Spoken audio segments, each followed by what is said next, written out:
Joined again by Andrew LaTour of GembaRed. He is an engineer and a photobiomodulation expert who's really doing his utmost and what I believe is probably the most out of anyone in the photobiomodulation and red light therapy industry in actually applying the clinical research and translating that into products for people and patients to use. So, Andrew, thanks for joining me again.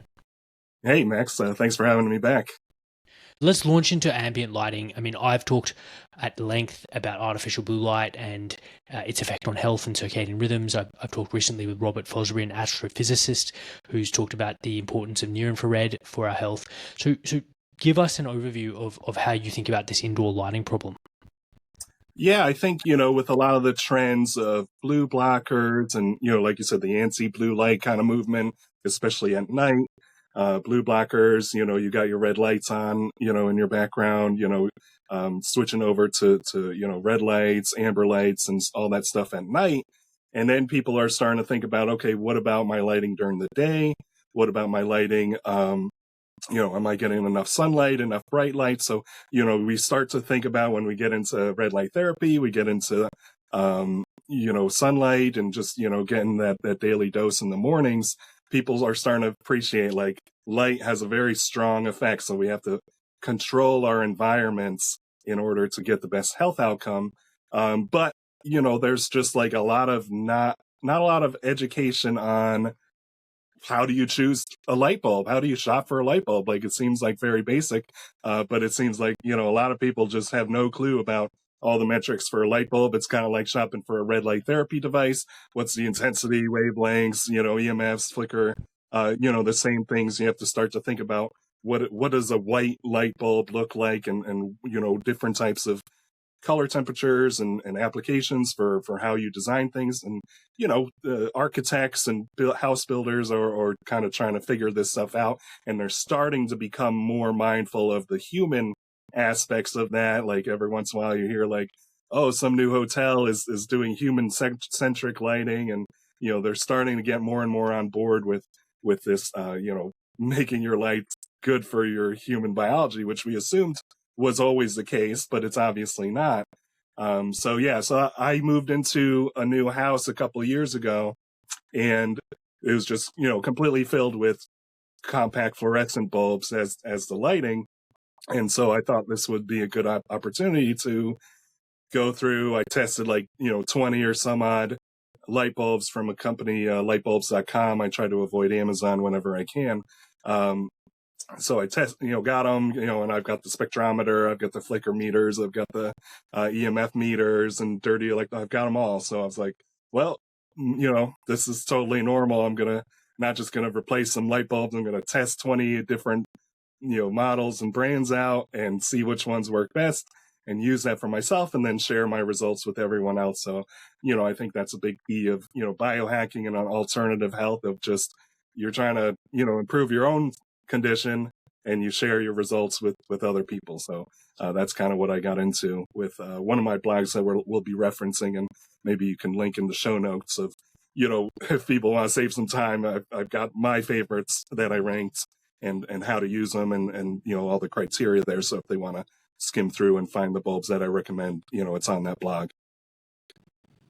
Yeah, fantastic. So what are the metrics? Like, what are the metrics by which people should consider when they are purchasing indoor lighting? And you've alluded to some of them, but walk us through all of them, and maybe in reference to the old thermal lighting, which is the incandescent and halogen, versus the new LED technology. Yeah. I think, just to summarize, you want the right amount of brightness. Obviously, you don't want your room too bright and you don't want it too dim. It needs to be functional. If you've got a workplace or an office, you probably want more lighting. If it's a living room that you just hang out in the evening, you probably want less brightness. So looking at the brightness metrics, sometimes that's measured in lumens.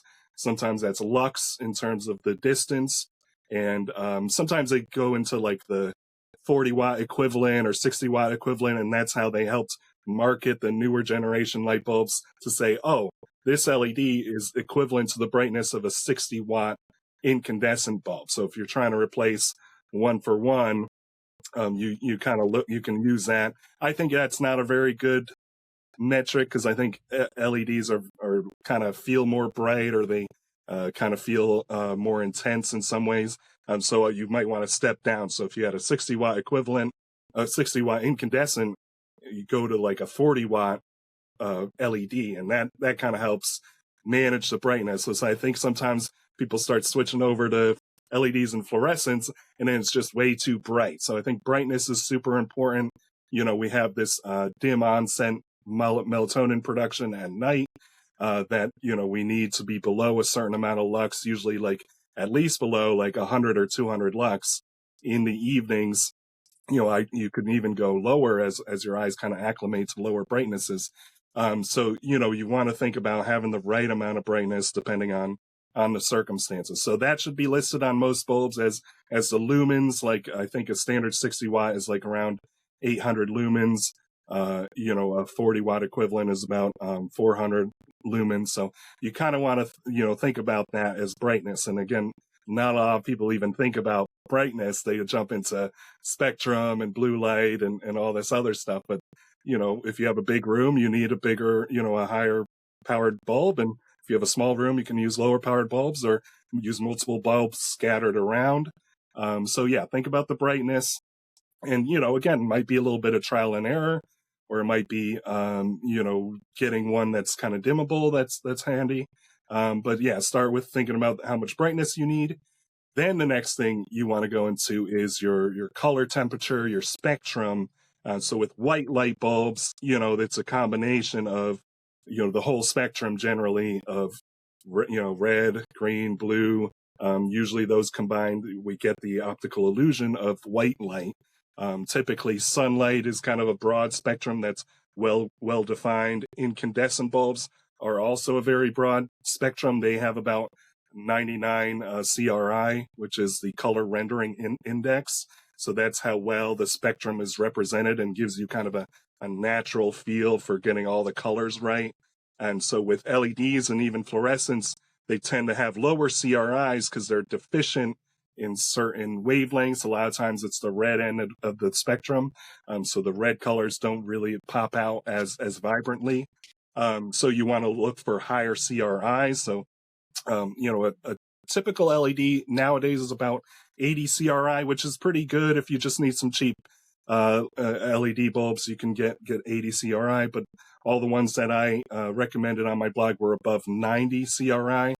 So again, it gives you a little bit more in that red end of the spectrum, and it gives you kind of a more comfortable, natural feeling. So, and then you want to look at the color correction temperature, the CCT, and it's measured in Kelvin. A standard incandescent bulb is usually around 2700 Kelvin. And, that's literally how hot it burns, because we know from like Planck's laws and how the spectrum works that the hotter something is, the more visible light it emits. And so sunlight's about 5,500 Kelvin. So that's why we get a lot more blue. We get a lot more brightness from sunlight. But an incandescent bulb burns at 2,700. So if you're trying to shop, again, for something that's comfortable and that's a good replacement, you'd look for LEDs that are 2,700 Kelvin. So that's usually a good switch that's pretty safe. And I think a lot of people accidentally jumped into LEDs and fluorescents that were higher Kelvin, those cooler color temperatures. Like I have behind me, I've got like, a couple of 2,700s, and then I have one that's 4,000, and that's got, that brighter kind of white, that more of a bluish hue to it. And then the 2,700s are going to have more of that yellowish hue to it. That's a little bit more calmer and natural. But, if you jumped right into 4,000 Kelvin or even higher, you're going to get a lot of that eye strain from the high blue light spike in those 4,000 Kelvin that didn't even exist with, incandescent and halogen bulbs. And so it just felt like a big, jump for a lot of people. And that's kind of what, caused LEDs to get so demonized is, they got into too much brightness. They got too high of a Kelvin temperature, and it's super uncomfortable for the eyes in the long term. So that's, the main kind of components that you can usually find on like a spec sheet when you're shopping for an LED bulb. Then you can go into, what we talk about a lot is flicker, which is that modulation of brightness or intensity. So we've got the alternating current that comes from our outlets. In America, it's 60 hertz, and the rest of the world, it's usually 50 hertz. And so it cycles through zero, 50 or 60 times per second. And so with incandescent bulbs, that was fine because it's warming a filament, and it kind of warms and cools and warms and cools, and it's got some mass to it, so it's kind of buffered. And so incandescent bulbs do flicker, and there's two major flicker metrics we need to go over. One is the flicker frequency, which is the hertz, which is hertz means per second. So if we say something's flickering at 120 hertz, which is a very standard flicker for the USA, that means it's just flickering 120 times per second. So so we've got that metric, and I think a lot of people only focus on that one metric, but the most important one to me is the flicker percentage. And so that's how high and low your modulation goes. So it's not always 100%. So like when an incandescent bulb flickers, it's only flickering at about 10%. It only drops 10% of its brightness. So that's why it's not very harmful. It doesn't really disturb us because it's very, relatively low, only being 10%. So we don't really notice that kind of flicker. So it doesn't really disturb us. It's pretty good. But then when they jumped into fluorescence and LEDs respond to that AC, much more rapidly, almost instantaneously. And so that's why the original LEDs that came to market, they were turning on and off almost fully, almost 100% every cycle. So that's a lot more dramatic. So even though the frequency was the same for a lot of these LEDs, the LED, the frequency, the hertz is the same. And I think a lot of people trying to make up stuff like, oh, LEDs are flickering at a higher frequency or this or that. And it's, generally they don't. They flicker at a higher percent, but not a higher frequency. I think people were making that up. So the percent was 100%. And even though it's still mostly invisible, because it's 120 hertz, so above about 60 or 70 hertz, we have critical flicker fusion in our eyes. Our eyes and our brain work together to make it seem like a flickering light looks consistent. So it's very insidious. It's hard to tell when you've got flickering lights, except if you're flicker sensitive like me, you can feel right away, kind of that eye strain, kind of a little bit of anxiety, a little bit of disturbance in your brain, especially if you're trying to do tasks or read or, do any kind of mechanical work or something that's really disturbing for your brain. And, it might trigger some seizures, but the seizure range is usually more of a visible range. But it's very disturbing. So what they did with modern LEDs, and this has been true for at least a couple of years now, especially now there's standards in Europe for being low flicker. You can add more circuitry to the LED and, kind of buffer out that AC cycle. So you can get the flicker very, very low. So all the LEDs I recommended are less than 10% flicker. So similar to an incandescent bulb, even better than a standard incandescent bulb. So if you really care about flicker, you can get high quality LEDs that have extremely low flicker. All my products are about 1% flicker, which is excellent. And then some of the white light bulbs I recommend are 1%. So it's that modulation is very low. So even though technically the frequency is always the same around 120 or it's about 100 in other countries like Europe, it's about that magnitude of the frequency. So I think a lot of people kind of haven't gotten that education about flicker percent versus flicker frequency. So it's super important to understand both those metrics. And there's even more advanced metrics too, but generally those are kind of simple to wrap your head around. Those are really key for the flicker. Hey, do you have anything about flicker or? Only to say to link in the clinical aspect, which is migraine, and epilepsy being the two major kind of clinical implications of existing under flicker light. The so-called I believe it's the Scotostrobic effect, and it was an episode. Was it an episode of The Simpsons or that was initially setting off people? There was one episode of a popular TV show. I referenced the Pokemon. There was a Pokemon episode in the 90s that in Japan, like hundreds of kids went to the hospital for seizures. There might have been some sort of mass like anxiety. Like some people say it wasn't really real. That was an anxiety thing. But I think a lot of kids did get some sort of neurological problem from that. And that's what started a lot of the flicker research of that. They started putting EEGs on these kids and tried to figure out, what kind of frequencies that were triggering them, what kind of wavelengths. They did find deep red was highly triggering. So if your red light therapy device is flickering, then that's kind of the worst wavelength you could flicker. But generally, the high contrast, like if you're watching a cartoon and they're flashing between, they generally have brighter colors and high contrast colors. If you're flashing between blue and red and things like that, that's the contrast also helps, is part of the problem. So it was a Pokemon episode that was one of the most famous. But there are some, examples that people will send like flashing images to like journalists that they don't like on social media and give them a seizure or whatever. And so we can weaponize this stuff. Like, there's tactical flashlights that flicker at like 11 hertz, and you can shine it at someone and it disorients them, it messes you up. So we can weaponize flicker like real easy. So we don't want it in our daily lives if we can avoid it. Flicker is super important. And, you still see it in a lot of media that they have a flicker and seizure warning for certain TV shows and cartoons and video games. You still see that warning a lot. So they know it's a real issue. But we get a lot of. So go on.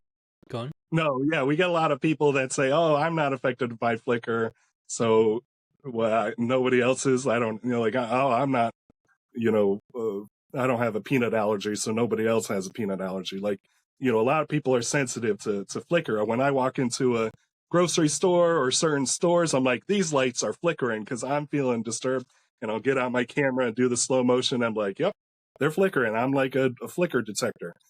So, you can feel it when you get, more and more used to it. And especially if you kind of, you start to enjoy your life without flicker, then when you go out to the stores and restaurants and they've got flickering lights, then you start really knowing the difference of how you feel. Like if you're numb to it because you're working in an office that flickers all the time, you might not notice it, That's a great point, and I share that personal experience of having lived free of flickering artificial light for a long time.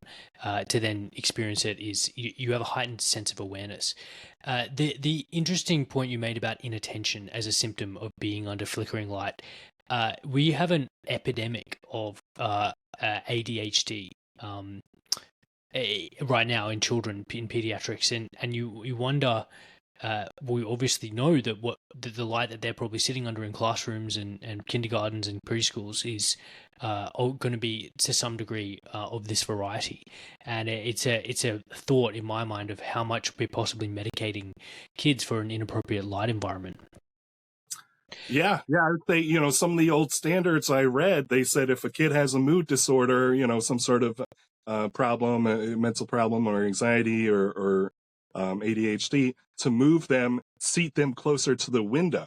So that way they're getting the more continuous light from the sunlight, and they're not, in the rest of the room that back in that day was probably all fluorescent light bulbs, which, fluorescent light bulbs, I can't really think of any redeeming qualities for. I think they were a crime against humanity. I mean, you can use them for, like I use them, they use fluorescent bulbs for the UVB therapy. So I guess that's one thing, but otherwise using them for general lighting is such a horrible thing. And I think a lot of the stigma from fluorescent bulbs carried over into LED bulbs of saying, oh, they're high, EMFs, which we'll talk about. Fluorescent bulbs were high flicker, and how they resolved the flicker with fluorescence. They did increase the frequency, because when you increase the frequency, it kind of reduces that perceived flickering. So if you go from 120 hertz to 1,000 hertz, then it kind of is a little bit better for your brain, even though it's not great. it's a little bit better for comfort and for how your brain processes it, because you see it more and more continuously. So yeah, so we can talk about EMFs if you want to get into that. Just a couple points to before we move on is you called compact fluorescent lamps a crime against humanity. I've called artificial lighting inhumane lighting, and just recognizing or emphasizing the difference between that light source and the sun, which is this natural solar radiation that our biology has evolved with. And yes, we're going through the nuances of how it's different right now. Can you talk a bit about flicker and natural sunlight and color temperature and natural sunlight? If you observe using your instruments natural sunlight perhaps at different times of the day, what do you notice along some of these metrics? Yeah, so sunlight, it's got that full spectrum.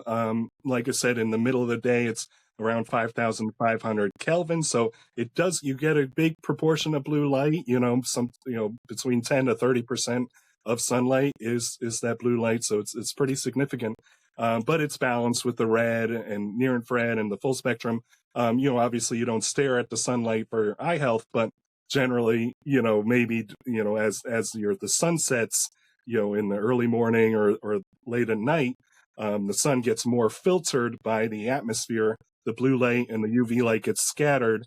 And so that's why you get proportionally more, red and near infrared. That's generally, helpful for healing and recovery and all those great benefits we associate with red light therapy.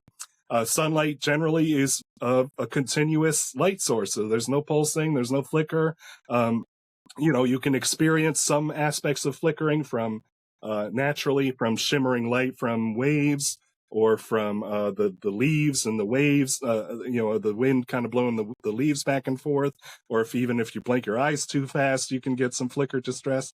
So there are natural ways. So we do have some coping mechanisms for it. You can look at the zebra. They have the black and white stripes out in the savanna, which doesn't make sense for camouflage because they're not blending in with the grass that's kind of, brownish and whatever. So it doesn't make sense, but they're using that flicker kind of sensitivity because it disorients the predators, especially when they're in a herd in this big group. All these striped lines kind of mess you up. So sometimes when you see striped lines in nature or, in paintings or something, even that can disorient you with kind of a similar flicker kind of problem. But yeah, so generally, very low kind of flicker exposure in nature, and really, yeah, that's kind of the best thing. If you can sit near a window, or, spend as much time as you can outside, then you don't have to worry about all these nuances of light bulbs and electric lighting and, all this stuff that we're talking about. Yeah, I really like to keep that in the front of mind of people, which is the best option is always going to be natural solar light radiation. But what we're talking about now is for the fact that we all have of lives where we have to do some form of work that is inside, and therefore how to choose the best option. So let's dive into the next criterion in this evaluation.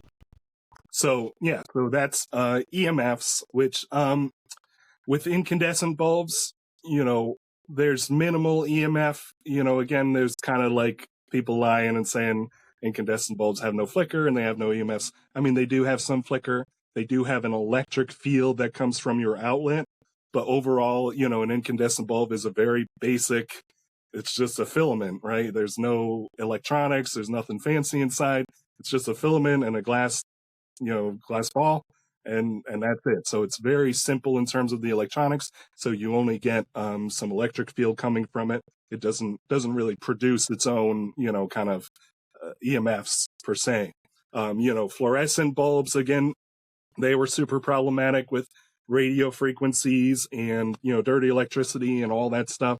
With just the way they called them ballasts, were kind of these magnetic drivers that kind of ran the bulbs. And then LEDs, again, the early LEDs probably suffered from similar problems of not having any standards for the electronics and not really caring about this kind of stuff. But now they're enforcing a standard from the FCC which governs kind of radio frequencies and all that stuff. That LEDs, unless it's a smart LED, then it gets registered to emit Wi-Fi or receive, signals. But a standard LED can possibly emit some radio frequency and some dirty electricity just by the nature it has to use kind of a driver to step down the voltage and to step down the flicker. So some of the early ones did produce some RF, and they still have some dirty electricity. But like I said, if you're buying from a major name brand like Philips, GE, Sylvania, FET, they all need to be compliant with these standards. Otherwise, they'll get big fines from the FCC. So the radio frequency, again, is barely measurable for a lot of the bulbs I measured in my blog. The dirty electricity, again, is super low. It's caught up in the noise. Like I had to unplug a bunch of my appliances in my house. I had to really turn off everything I could because it's so low. Like, there's always going to be some dirty electricity in your house if you have any appliance plugged in, a refrigerator plugged in, a router plugged in. So you're always going to get some of that dirty electricity. If you don't turn those off, it's just noise. It's just caught up in the noise. It's very insignificant compared to all your other devices. So, again, might have been a big problem with the early generation LEDs, 10 years ago or so. But all the ones I've tested, there's barely any problem with that. But again, if you're a super purist and terrified of EMFs, then you would still go with an incandescent bulb. And, that's fine. Just know, a lot of LEDs are super high quality and it's not really a big issue anymore. A question to quickly revisit back to flicker. Have you measured flicker behind a set of blue light blocking glasses? And can you tell us if they mitigate in any way a flicker coming from a really offensive light? Yeah, that's a good question. I think I haven't recently done it. I might have done it in the past, but basically your blue blocker is going to cut down the blue light, transmitting through your lens. So if a big portion of your light bulb is blue, then you're cutting out that proportion. So your flicker kind of metrics will be the same. It's just that you're kind of cutting out at least part of the spectrum. So you're kind of reducing the magnitude of the brightness that you're receiving. So it does help kind of buffer it out. It doesn't really change your flicker. It can't change your flicker frequency. It can't really change your flicker percent, but it kind of reduces the total brightness that's receiving into your eye. So I think it's practical to wear blue blockers, and maybe the blue light component when you flash that, it is pretty harsh on the eyes. So it's a good idea to use blue blockers, but I don't think it specifically reduces any kind of practical metrics of flicker. Yeah, no, but that makes sense. That's an advantageous and probably a common reason why people report that their migraine symptoms improve simply from just wearing the blue blockers. But before we move on, can you talk a little bit about regulation? Having recently spoken to Scott Zimmerman, who was a previous podcast guest, he's talking about the basically required minimums of energy efficiency in a lumens per watt metric, essentially outlawing the inefficient, in inverted commas, inefficient incandescent lighting that's emitting in this near infrared range that, lo and behold, has some health benefits. But these standards seem to be incentivizing even more isolated blue visible only lighting. So what's your take on that, and can you explain that for the listeners? Yeah, like you said, you need a certain amount of lumens per watt. Some of the standards were already rolled out in California, but now the USA has the whole country has adopted some of these standards. And I don't know the exact number, but basically they purposely defined it to exclude incandescent bulbs and make it very hard for an incandescent bulb to be approved for general lighting purposes. So that's what the standard's around. You can still find incandescent bulbs for specialty purposes, the heat lamps and appliance lamps. So you can kind of get around it sometimes. But generally they purposely made it so you can't get, because an incandescent bulb is you're just heating up a filament, and a large part of the spectrum is invisible, near infrared, mid infrared, far infrared. So that's why they're inefficient. So a lot of the energy consumed is going into invisible wavelengths, and that doesn't help your lumens metric, right? Because lumens is just brightness that the eye can perceive. So that's why the incandescent bulbs are kind of excluded from that. I don't think that's a good way to go. I don't think you should force regulations. I think you shouldn't have a nanny state or whatever tell you what to do. If you want to spend more money on an incandescent bulb, then it's your money. You need competition. You can't have the government artificially messing with competition. Like we're talking about here is debating if incandescent bulbs and LEDs can be comparable or competitive. You need incandescent bulbs on the market to incentivize LEDs to keep getting better. They need to deliver on that, higher efficiency, saving you money, lasting longer, having good color quality and flicker metrics. And so all those things need to be there. You need competition to drive improvements and change. If you just monopolize the market and you can only buy LEDs now, there's no incentive for manufacturers to improve the quality of their lights. So I don't like that kind of artificial stuff. But again, I am hopeful that LEDs are super high quality nowadays.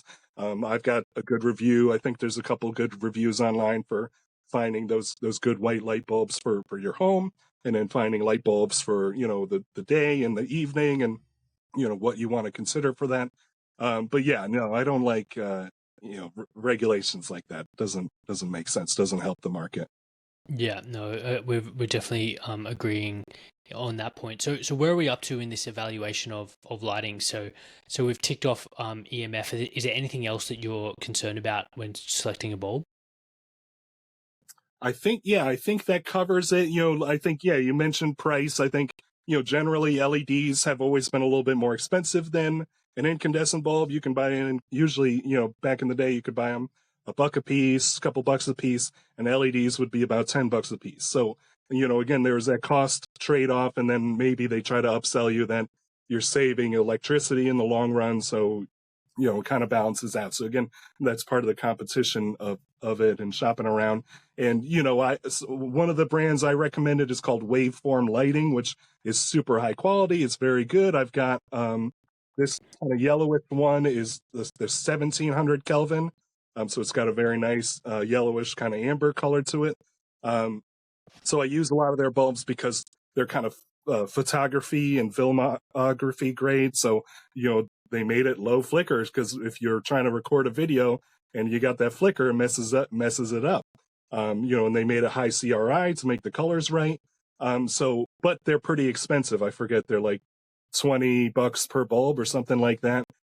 So there are alternatives. Like I think there's the Philips Ultra Definition. There's a review on YouTube. So that's not on my list, but if you look up Philips Ultra Definition, they've got some really cheap bulbs that are low flicker, high CRI. So, that's what I'm all about, is finding what's a cheap solution. You can replace all the bulbs in your house with, a full Philips Ultra Definition or some of the bulbs I recommend, and you shouldn't have to spend a ton of money for quality, right? This should be really basic standard stuff. Yeah. So what I'm hearing is that there's been improvements in LED technology that have turned them from quite human inappropriate to a situation where they can actually be desirable, because we've reduced flicker, we've controlled and specified the spectrum they're emitting, and we can potentially dim them with to reduce their brightness and lux, and they're also low EMF, and they're cheap because the technology is proliferated. Is that a good summary? Yeah. I just, I want people to have all the facts and, be really recent with how the LEDs have developed to be, lower flicker, lower EMF. You can choose low blue lights, either like 2700 Kelvin or lower, learn just how to choose the right brightness. And so once you learn all those things, you can really empower yourself and choose the right thing. And, if you still prefer incandescent bulbs, that's fine. But, we need to have more, options, for our health. I think one of the things we wanted to talk about was the health benefits potentially from the near infrared of the incandescent bulbs. So say, we extracted all these incandescent bulbs over, from our households and offices. And so now we're kind of relatively less exposed to near infrared and mid infrared that we used to get from incandescent bulbs, right? So what do you think about that? I think you talked to Scott a bit about that.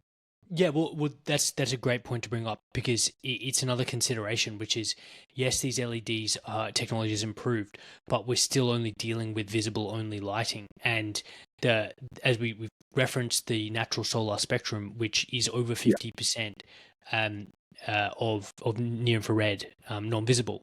So to me, I think one of the key problems that we need to remedy is how do we put this non-visible near infrared back into our indoor environments in a way that is going to work with existing LED technology and is going to not consume so much energy that we fall foul of these what you and I and others will call ridiculous regulations about energy saving lighting. But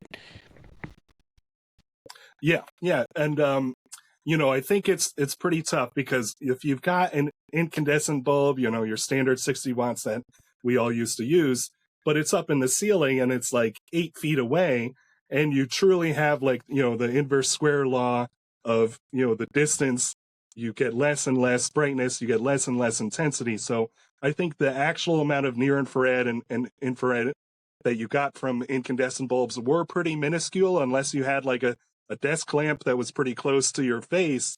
I can't imagine getting like a therapeutic kind of level of near infrared. And so we're really talking about, subclinical, sub photobiomodulation kind of levels of intensity that we used to get from incandescent bulbs that were in our ceiling. So that there was only one study I found that on this topic. It's called The Effects of Near Infrared Light on Well-Being and Health in Human Subjects with Mild Sleep-Related Complaints, a double-blind, randomized, placebo-controlled study. So, maybe we can share that in the show notes. But they modified an IKEA lamp, a white desk lamp with 850 nanometer infrared LEDs. The people were exposed to 5 milliwatts per centimeter squared for about 3 hours a day. And they didn't get a lot of significant benefits. They got some overall kind of general wellness benefits. They said the sleep benefits wasn't super significant. So, we're really on the early phases of trying to figure out like what's the ambient kind of solution for near infrared.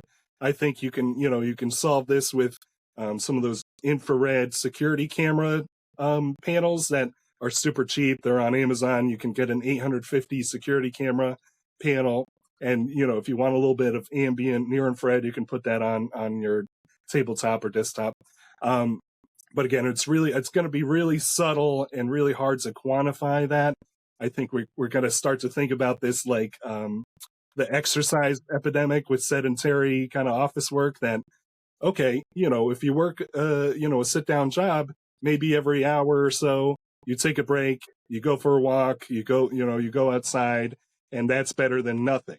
And then maybe you want like a standing desk and, maybe you want a treadmill desk.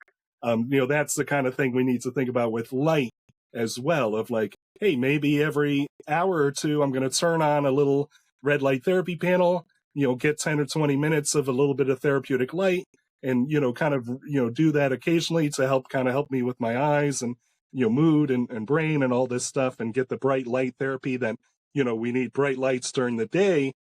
And that helps us sleep at night, so that's one of the things we're missing too. We're not just missing UV and near infrared, we're missing bright lights in general, that most indoor lighting is only up a max of about 500 lux. And we know sunlight, full direct sunlight is about 10,000 lux.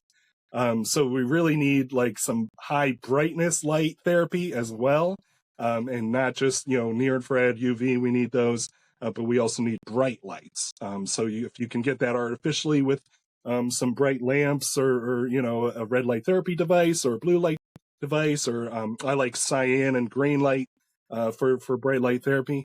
But so that's another missing component that I think that bright light therapy has a lot of studies. It helps with a lot of chronic age-related conditions like Parkinson's. You need to improve your sleep quality, and you can do that with bright lights in the morning and during the day. That's a profound result. That's why a lot of people that get the early morning sunlight are seeing so much benefits, especially for their sleep. Yeah, but very nuanced and interesting point, and that is that it's not just about the spectrum that's emitting. That the brightness is a key aspect of this, and especially in the circadian research, which is it's grown massively over the past 10 years, showing that importance of brightness as well. Can you comment on, so obviously what you've alluded to is some of the solutions that we can, I guess, start with to put this near infrared back into the indoor environment. And you raised great points that we're in an embryonic stage of understanding, as you said, exactly, the dose and distances and all this kind of thing. And it's a fascinating area of I guess, building biology or optics and human and the interactions with the human body to really get these distances and appropriateness. But one of the solutions is Scott Zimmerman's Naira bulb, and that is it seems to me as a layperson quite an elegant solution, which is to run an LED for the visible light for the lux, but then run a filament bulb in the same unit at a low voltage to provide some near infrared. Do you have any thoughts or comments on that approach? I think it's a good concept. There's still a lot we need to see how it pans out, what the actual spectrum really looks like, and I think how you actually use it. Like I said, if you just put it in the ceiling that's 8 feet away from you, that near infrared is like so minuscule. You might as well just use a standard cheap bulb. So maybe you want your incandescent bulbs or your Nira bulb, or even like a near infrared therapy lamp close to you on your desk that you can either leave on if it's super low intensity, or turn it on intermittently throughout the day. Get 5 or 10 minutes every couple hours. So you have to think about how practical. I don't think it'd be practical to outfit all your ceiling lamps with the Nira bulbs the same way an incandescent bulb wouldn't really give you therapeutic near infrared. So it's a good concept, but I think there's not a lot of science to say what's the real quantifiable benefit at this point. Yeah, it is so nuanced because the spaces of everyone's indoor environment are different. Some people have 2-meter high ceilings, and others Right. very the opposite. And then to really understand these differences is it's fraud. But as you've mentioned, I think there's going to be a bunch of innovative solutions. I mean, I've even heard of some near infrared emitting devices that will just sit on a laptop, like almost like that webcam, like an on Right. webcam kind of Yeah. thing, and it's emitting in the near infrared, so you can't even see it, but it's providing some beneficial photobiomodulation wavelengths, like right in the eyes and the face, which is probably helping mitigate that high energy visible possible related photo aging, eye strain if someone's not wearing blue blockers. So I think I'm really excited for the myriad of solutions to this problem, and it sounds like stepping out of the form factor of simple just a screw bulb is also going to be a major advancement, because if you're no longer limited by that single fitting, then I think we could probably design some pretty cool solutions to this problem. Yeah, for sure. Yeah, you can make lights that you plug into your USB port on your computer, or even some lights can be powered by your phone, from the battery pack on your phone. So yeah, and using, panels, which are nice because it's just plug and play. And, I can make a panel like low EMF and low flicker, and have all the electronics there. So it's kind of a one, fit solution. So yeah, I think there's a lot of different solutions, but, I would say like intermittently getting that photobiomodulation treatment is going to be more practical than trying to do super low intensity for a long period of time, because we don't know how to quantify that yet. But, if you do photobiomodulation, adequate intensity and wavelengths, at least once a day, with the low intensity, and get that bright light and get that red and near infrared light, that's kind of like, okay, I work a sedentary job, but I work out, 30 minutes each day in the morning. There's debate, does that really offset your 8 hours of sitting? But it's still better, obviously much better than nothing. So, it's that kind of mentality. That's interesting. It reminds me, it evokes an image of the kids standing around those early mercury arc UV lamps, and they're all sitting around standing around it in their undies, and it's almost like, all right, kids, all right, office workers, time to get up. Everyone stand around and get their near infrared photobiomodulation dose, and then go back to hopping on Excel and and tapping away at the keyboard. Yeah, I think they'll get there with wellness rooms. I think a lot of modern corporations are trying to be more hip with some of those alternative solutions and things that help you kind of relax and decompress, and different offerings. So they try to get creative with that. I think there's a big opportunity for consultants to help them revamp their lighting situation, the flicker, the color temperatures, and all that. I think some of the corporations I worked for used to do little health seminars and whatnot. So I think that's a big possibility that more of this should be going into the corporations and helping the office workers get better lighting solutions and ideas. Yeah, and look, that's who Professor Glenn Jeffrey, who I talked to, who's doing that very interesting work with 6-7 nanometer visible red light and its effect on blood glucose levels and mitochondrial function in the retina and the eye. And he made the point that when companies start realizing and people, their workers are show up at the CEO's office with torches and pitchforks, because they've become pre-diabetic after a decade under that type of lighting, then there's going to be some movement, so to speak. Right. I mean, yeah, that would be good.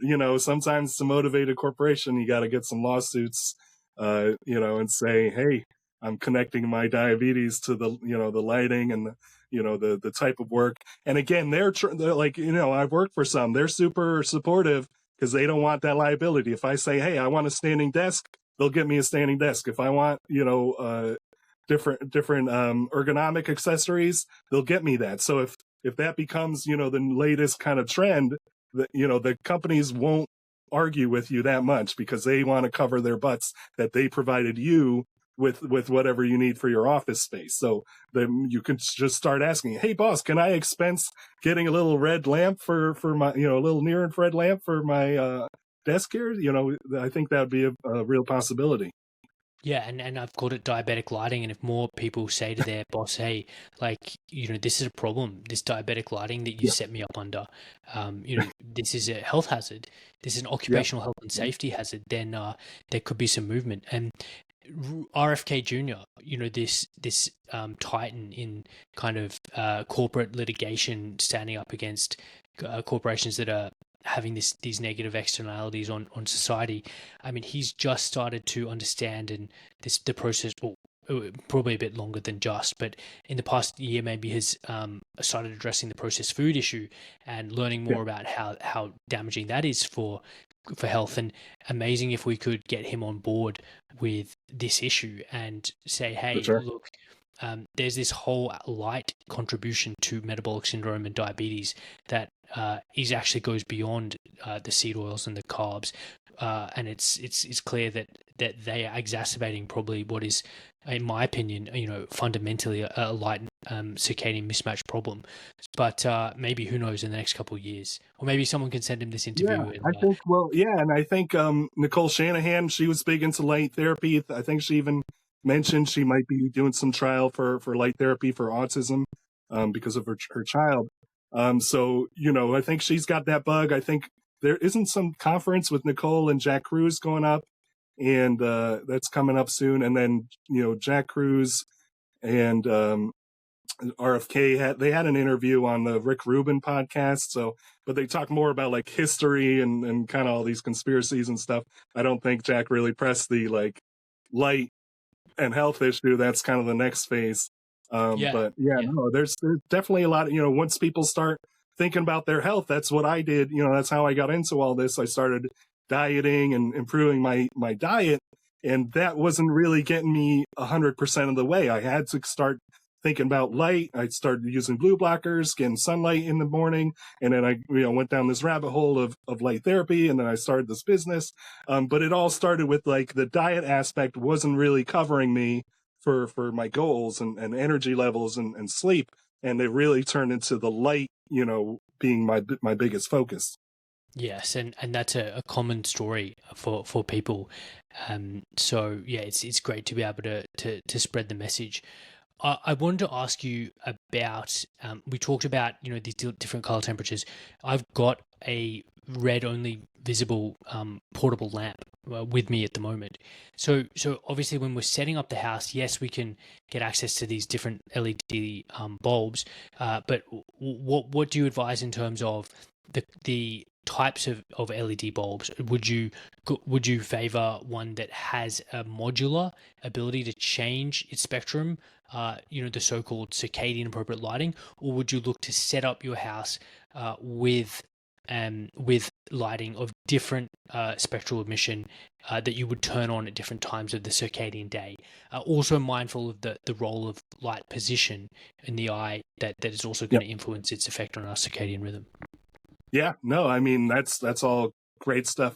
I'm pretty basic. I don't do any kind of fancy. I don't do dimming. I don't do multiple spectrum bulbs, or, I just kind of do really basic bulbs. So yeah, I kind of have like a set of bulbs that I use during the day that are a little bit brighter, maybe 3,000 to 35,000 Kelvin. And then for the evening and, the afternoon and night, then I turn off my overhead lights and I've got floor lamps and desk lamps. So that way, like you said, if you've got a light coming from overhead, it might trick your brain into thinking it's like sunlight. So it's better to have your evening lights, more horizontal, more on the horizon of being on a desk lamp or, floor stand lamp, or, getting that. So I think the angle is important. And then those bulbs are, lower in Kelvin, 2,700 or less. Or you can go really hardcore and get, yellows or ambers or reds.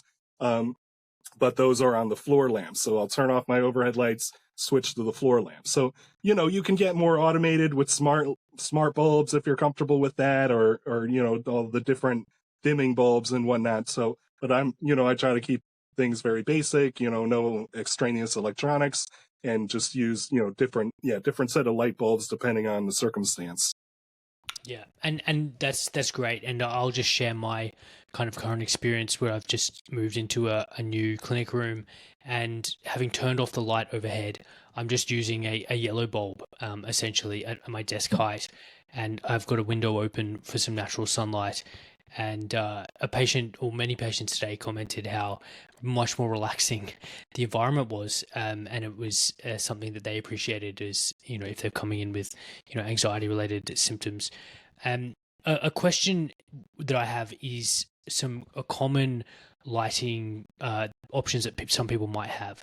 So I don't know if you're familiar with the Himalayan salt lamp at all, and have you tested that with your various apparatuses, and can you report its suitability? I have not specifically tested one. I probably have one in my basement collecting dust. But they seem nice. I don't know the benefits of the salt lamp. Purely from an optical point of view. From the optics. From the optics. I mean, it looks nice. It's usually got more of a yellow or reddish kind of enclosure on it. And one of them I saw had a little incandescent bulb inside. So it depends on what kind of bulb you have inside of it. But the ones I saw back in the day had little incandescent bulbs. So that's very nice. So you got an incandescent bulb, and then it's also kind of being filtered by this rock that kind of diffuses the light. Yeah, so it diffuses the light and kind of probably blocks some of the a little bit more of the blue light, so it appears a little bit more red or yellow.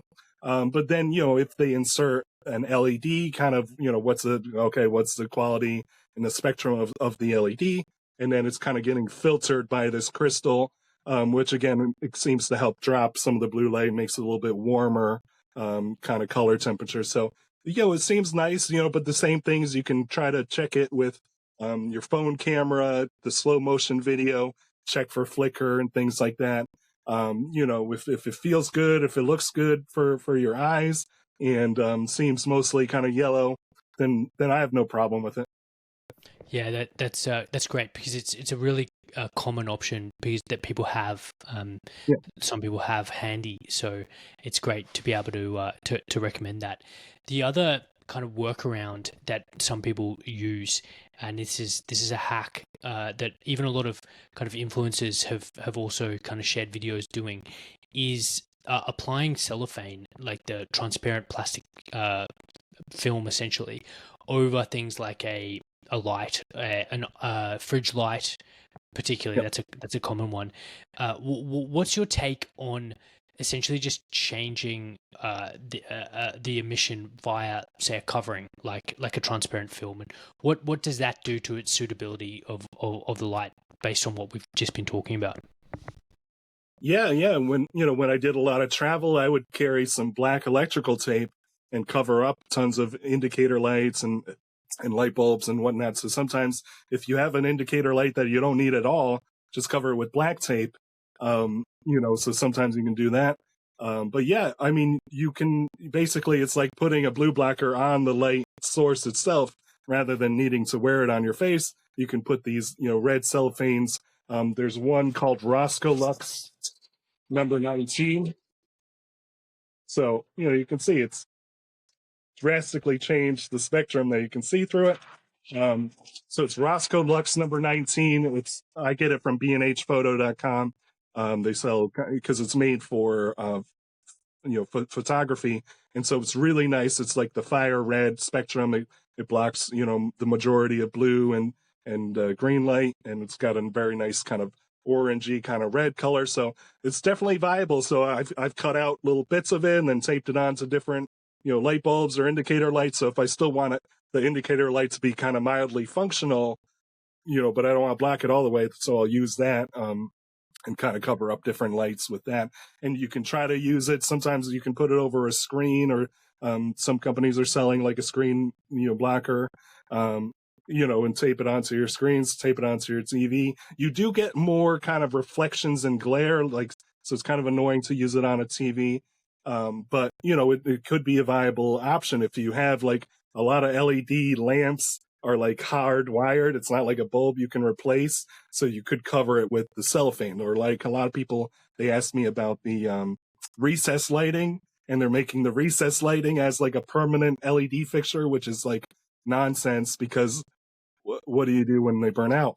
But you could try to cover that with cellophane if you don't have the electrical tools to swap it out. You could color, and then they do sell like yellows and ambers, and so they have a whole range of different yellow cellophanes and orange ones. So you can really customize your colors if you really need to with the Roscoe Lux line of these cellophanes or whatever. That's it. That's great. Well, thanks for bringing that up. That's a real practical tip. So we'll include those cellophanes in the show notes. What about UVA? And are you aware of any easily purchasable product that can put some UVA light into the ambient environment during the day? I have not. That gets kind of risky with those kinds of recommendations. I have one of the Spurty vitamin D lamps. I think it's a little bit more, the vitamin D version is a little bit more heavy towards the UVB for vitamin D, but they do have like a tanning lamp that's a little bit more towards the UVA. It'd be interesting to see, because there are a lot of like violet lights that are right around 400 nanometers. So the old black lights and the old, fluorescent black lights and things like that. So those would be interesting if those could be kind of an ambient light solution. Otherwise, you're kind of getting like a reptile bulb, There's tons of UV reptile bulbs, and you could have it a safe distance away so you're not causing any harm. And again, maybe you want a little bit of that UV in your environment. I don't know. That's one of the things. It's not worth the risk until you really measure the intensity, measure the exposure, understand the safety limits of, you don't want to haphazardly start putting UVA all around your house unless you really know what you're working with. Exactly. Yeah. But theoretically, that'll be the next kind of step of figuring out the indoor lifestyle. Yeah. We should definitely, if you don't mind sharing the brands of your meters, we'll put that in the show notes too, so people can start, if they're really interested, putting together a toolkit to test for their environment, all these metrics. So yeah, it's the same. One of my Flickr meters, they stopped manufacturing. It was awesome. It's $120. It's called Radix Lupin. And I tried to be a distributor for it. I was like, don't go out of business. I'll distribute. But they're like, nope, we're done. But yeah, it was amazing. So I don't have a good Flickr meter. Maybe I'll shop around for a different one. I have other ones, but they're expensive. But yeah, use your phone camera, your slow motion video you can see. You can mostly trust your eyes. If something looks red, I think you had mentioned, if something looks red, it's red. I've had a lot of people like try to convince me, like, my color perception is pretty spot on at this point. And so I was saying the booth at the Planet Fitness that I tested 3 different locations, and they're garbage. They emit a lot of blue, they emit a lot of green, they emit some red and barely any near infrared. And it's like 12 milliwatts per centimeter squared, but the intensity's fine, except some of the spectrum's blue and green. So we're like, what are you doing? And so because they're combining blue, green, and red, it looks very pink and like white. And tons of people tell me that. Tons of people reported that to me. And I saw it too. It's hard to see it through a camera. And so, but people still comment on that video of like, no, it's totally red. That's what the spec sheet says. That's what the manufacturer advertises.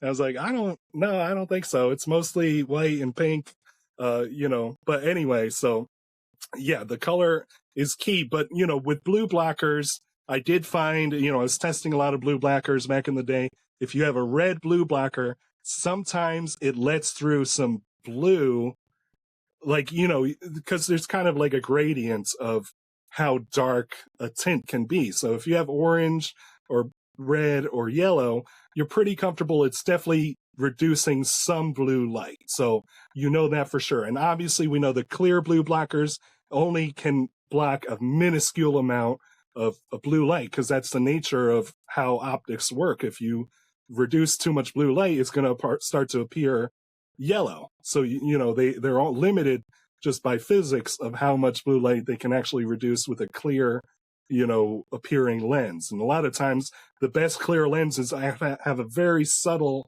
yellow hue that you can only see up close. But, so generally you can trust, yellow is going to reduce a significant amount of blue. Orange, cuts out most of the blue, and red cuts out most blue and green. But again, you still want to verify if you're really hardcore, does it block 100% of blue or 95% of blue or 90% of blue? And, again, it's not a terrible thing. Maybe you want a little bit of blue so you can kind of appreciate the full spectrum. But, just know what you're shopping for. You have to, shop from a good brand. I have another blog about some cheap brands that you can get that have really good blue reduction. So you can mostly trust your eyes. You can hold it up to a blue light and see, okay, well, it blocks that blue light. You can trust your eyes. Your eyes are pretty sensitive to photons, So there's a lot of ways to evaluate it and not need a lot of fancy equipment. Yeah, fantastic. And that's why I appreciate your work, because you're really not advocating or selling anything that's extraneously or bells and whistles. It's just pure functionality and cost, which the people really appreciate. I know we've got already an hour in, and apologies if I haven't made this clearer to a more lay listener, but the reason why we want to block blue light, especially after dark is because of its suppressive effect on melatonin, our hormone that will help us induce sleep and keep us asleep, and kick off all these cellular repair mechanisms. So from a circadian point of view, that is why we're so interested in blue-free lighting, particularly after dark. So what more can we say about indoor lighting? I know you make in GembaRed, you make a red LED bulb. So Yep. maybe talk a bit about that bulb and what problem you were solving when you designed that. Yeah, I made, there are, a lot of pure red bulbs on the market, so I wanted to make something unique. I do recommend on my blog a TCP brand red party bulb. It's only 3 watts, but it's a low brightness red bulb. I checked it out. It's really great. And that's only like $8, on lightbulbs.com, plus shipping. But so that's a really cheap solution. But I wanted something that was brighter, because a lot of the red bulbs are not very bright. And a lot of people were complaining that those bulbs were not bright enough. And then I also wanted to have like that 660 nanometer spectrum. So it's all 660 nanometer wavelength. So it's like one of the deepest reds you can really appreciate without getting too dim. So it's like a really nice deep red. It's very bright because it's 7 watts. So, it's a very nice, elegant solution, and it's in this, what's called a corncob type light bulb format. So it just looks like all the LEDs are on the outside, and it kind of looks like a corncob. So, it's a really, very neat, unique design, and, got great brightness, great color. So, it's a good option for if you need a screw-in light bulb to replace, some of your indoor, lighting at night. But yeah, there's good options on the market. That sounds really good, and I'll have to maybe somehow get a couple to Australia. I'd love to try them out. Is it? I'm guessing, I don't know, but is this the fitting standards? Is it like an E27 screw fitting? E27. I don't know if it's I don't think we made it officially rated for international use. So if you have a different voltage or frequency, I'd have to do like a little voltage test to make sure, because it was really specifically designed for the US for Okay. 60 hertz and 120 volts. So that's one of my only products, and some of my plug-in night lights. So I do have plug-in night lights, but again, they're specifically designed for the US grid. So I don't recommend them for outside use. But like some of my therapy panels, they have power adapters that work internationally, but these are smaller devices, so we just focused on making it for the US voltages. Yeah, no, that's good. Okay, great. Is there anything else you want to say about indoor lighting, or any of these lighting options, or any kind of guidance that you give to the listener? I think we covered it. I think, a little bit more emphasis on bright light therapy we didn't discuss. If you get up in the morning, you get your morning sunlight, that counts as bright light therapy. If you can't do that for some reason, and even on a cloudy day, you still get high lux from being outside. But to get some bright lights in the mornings, or even, during the morning, and that helps anchor your circadian rhythm. So your sleep schedule kind of starts in the morning. Getting bright lights in the morning, whether it's sunlight or a bright light tool. Again, you can just get a high quality white light bulb and just kind of use it relatively close to the face. So you don't have to buy anything expensive or fancy that's marketed for SAD. But, that's the key thing is, the melatonin is a major antioxidant.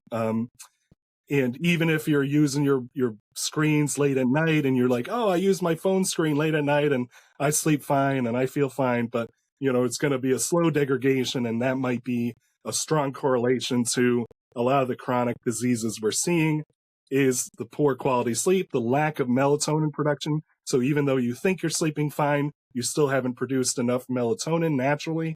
So we're trying to combat all these things that lead to big problems down the road. And they're proving that if they improve the sleep of Parkinson's patients and different types of chronic diseases, they're improving that whole quality of life. So the sleep and getting your light bulbs right during the day, in the mornings, at night, really think about that whole system. that's going to help you, with longevity and quality of life and sleep and focus and energy. So that's the key we were trying to hit home today. Yeah, very well put. Very well put, Andrew. And really, this sleep is so critical to human thriving and optimal health. It's almost difficult to overstate it. And even Brian Johnson, who is spending millions of dollars biohacking his way to his version of immortality.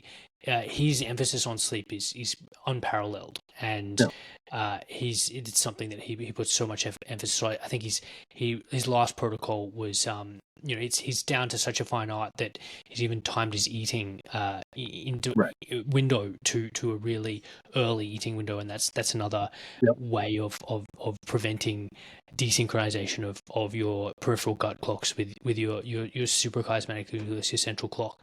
And the other point that I'll make is that this is so out of field for the centralized medical paradigm that it's, you're an engineer, a chemical engineer turned photobiomodulation and lighting expert, and I'm a family medicine trainee talking about light and health, and there's not a lot of people talking about this. And obviously Professor Glenn Jeffrey and Bob Fosbury, astrophysicist and neuroscientist, these are all disparate professions, and we are trying to, in different ways, talk about a subject that really needs to be the domain of more and more doctors. But it's just this collective misunderstanding or lack of appreciation.